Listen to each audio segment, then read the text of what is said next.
Hey guys, welcome to my channel. Today I'll be reading from the r/just/no-mail subreddit. So let's jump into it. My sister wasn't home, but I heard her talking. My older sister is 19 and has always been super independent. She works 2 jobs to put herself through college and has always had a very strict sleep schedule that she sticks to religiously. She was off at university for the week, while our parents were out of town, so I hadn't seen her in a few days. My dad messaged me yesterday asking where she was because he couldn't get a hold of her. He said that it was weird because her phone went straight to voicemail and her work phone went straight to voicemail too. That was odd. I was just about to leave for work myself when I heard what sounded like an argument coming from upstairs. My sister and I have separate rooms, but they share a Jack and Jill bathroom. And when I was younger, I used to sneak into her room all the time through the bathroom. That bathroom is tiny with only one door and no window, and I could easily fit under the door, which I did countless times. Anyway, I started hearing this very heated discussion and I just stopped what I was doing and listened. It sounded like it was my sister on the other side of the door. Her voice was raised and she was responding to someone else who sounded male. I couldn't hear what was being said, but it was obviously getting more and more intense. There was banging and commotion going on. I stood there listening for a good minute, before it occurred to me that maybe I should knock the door and check up on her. After all, we were alone in the house and the front door was locked. So how could someone be in the bathroom arguing with my sister? Just then, the commotion outside the bathroom stopped and everything went silent. A minute passed and then my sister's door opened. It was my mom. She looked completely fine. She didn't look flustered or stressed like you would expect after a fight. She asked me if I'd seen my sister, and I told her that I hadn't. She seemed surprised by that and asked when I last saw her. I told her that I'd seen her a few days ago. When our parents were still in town, she must have gotten home last night while I was asleep. As my mom walked past me, I noticed that she was holding a suitcase. It was small, but it was definitely big enough that you would be able to fit it under the bathroom door. I knew for a fact that my sister doesn't even own a suitcase. It suddenly occurred to me that this might have been a very inappropriate thing to do. But I followed my mom out of the bathroom and into the kitchen, where she set the suitcase down. I told her that I had gotten a bit worried, because I'd heard someone in there yelling and she gave me a weird look and asked if I'd actually knocked. I admitted that I hadn't, and that it was probably none of my business anyway. She told me that it wasn't anything to worry about and that I should go to work. I tried to get back to my day, but it was really hard to focus. The whole situation was just unsettling to me.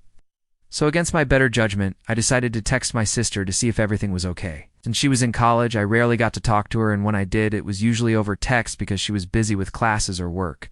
So it wasn't out of character for her to not respond right away. Still, though, it felt like hours before I finally got a response. She apologized for not replying sooner and said that she was just finishing up something important.